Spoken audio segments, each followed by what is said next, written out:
Hello everyone, welcome back to our studies in AQA A-Level History. In this video we're going to spend some time talking about the Levellers, which was in a nutshell, a radical political movement. Not particularly radical today in sort of today's political climate, but at least at the time was a particularly radical group. And they would emerge during the English Civil War in the 1640s. Now, fundamentally, from a general perspective, the Levellers advocated for things such as popular sovereignty and extended suffrage, as well as equality before the law, and their ideas were disseminated through a number of different means, including pamphlets and petitions and public appeals and all those different kinds of things.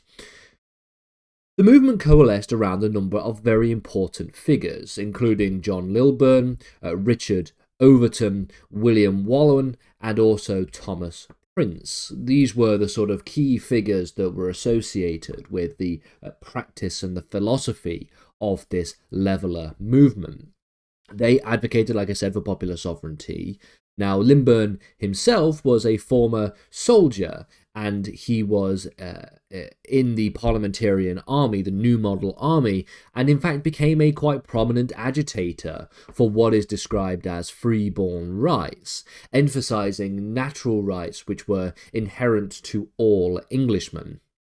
Richard Overton, specifically, would also contribute to a lot of Leveller literature, often under a number of pseudonyms, and was known for his satirical attacks on the established authorities of the time.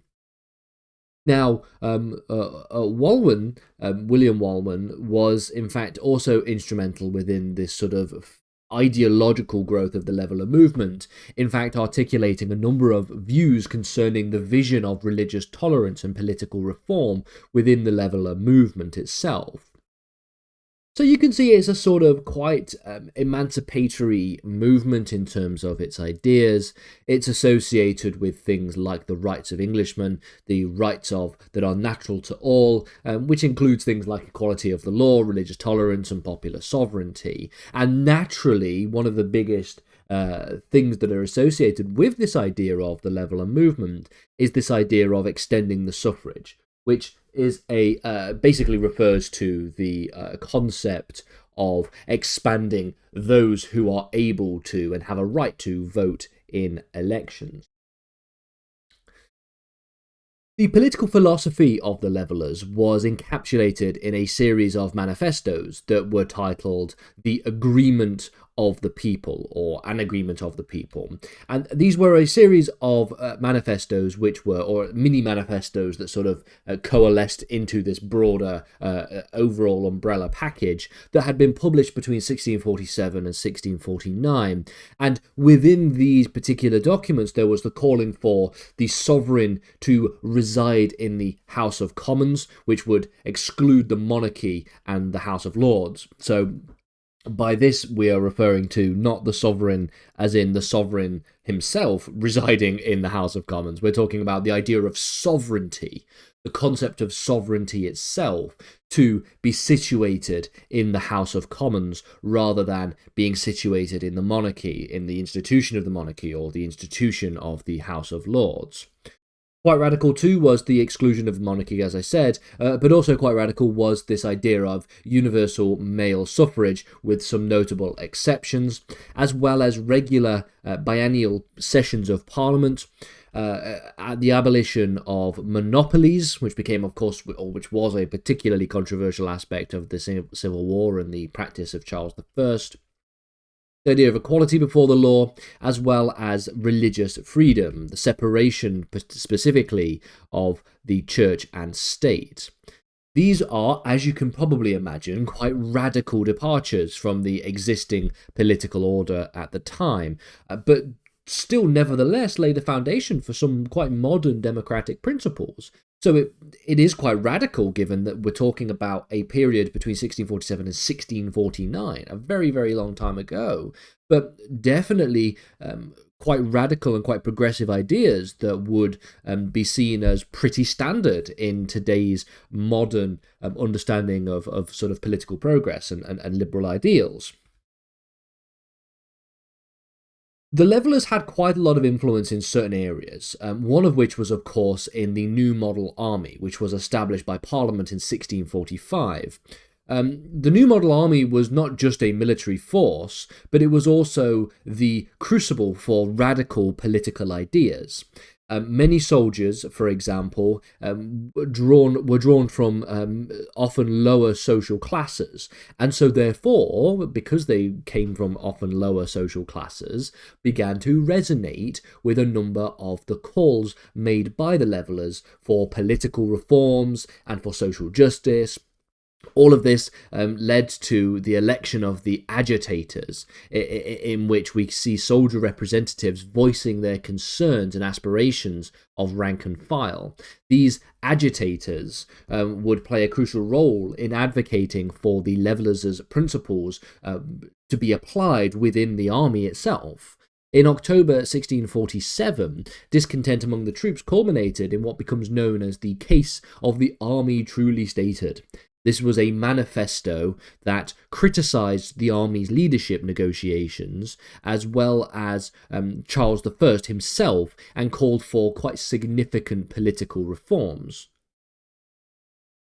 This was a document which ultimately would lay the foundation of some of the basic ideas that become formal ideas that are associated with the Levellers. So the Levellers are writing, of course, the Agreement of the People in 1647 to 1649, and so are influenced by the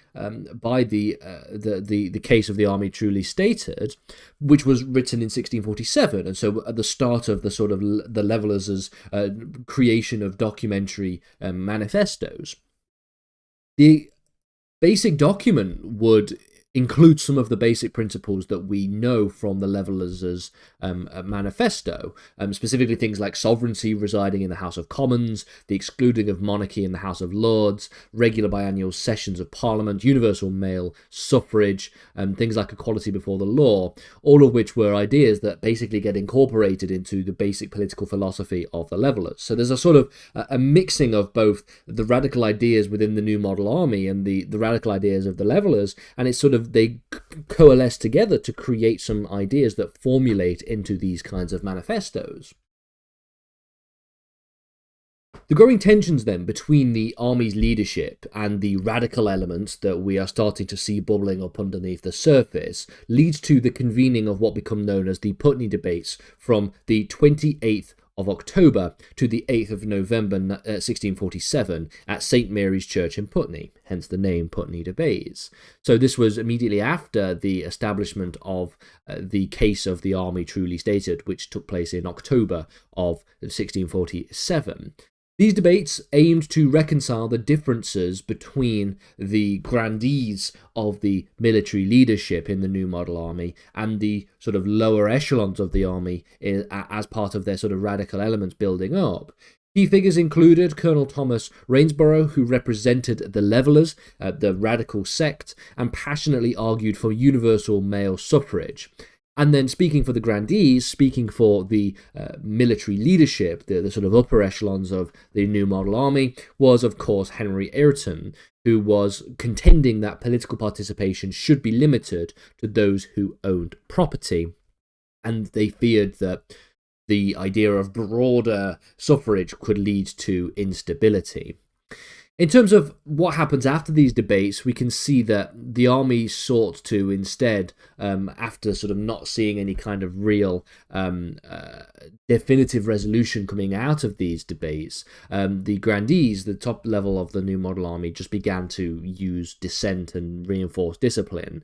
We can see that on the 15th of November 1647, for example, at the Corkbush Field Rendezvous, soldiers were ordered to sign a declaration of loyalty to the Army Council, and those that refused would be executed as a warning to others.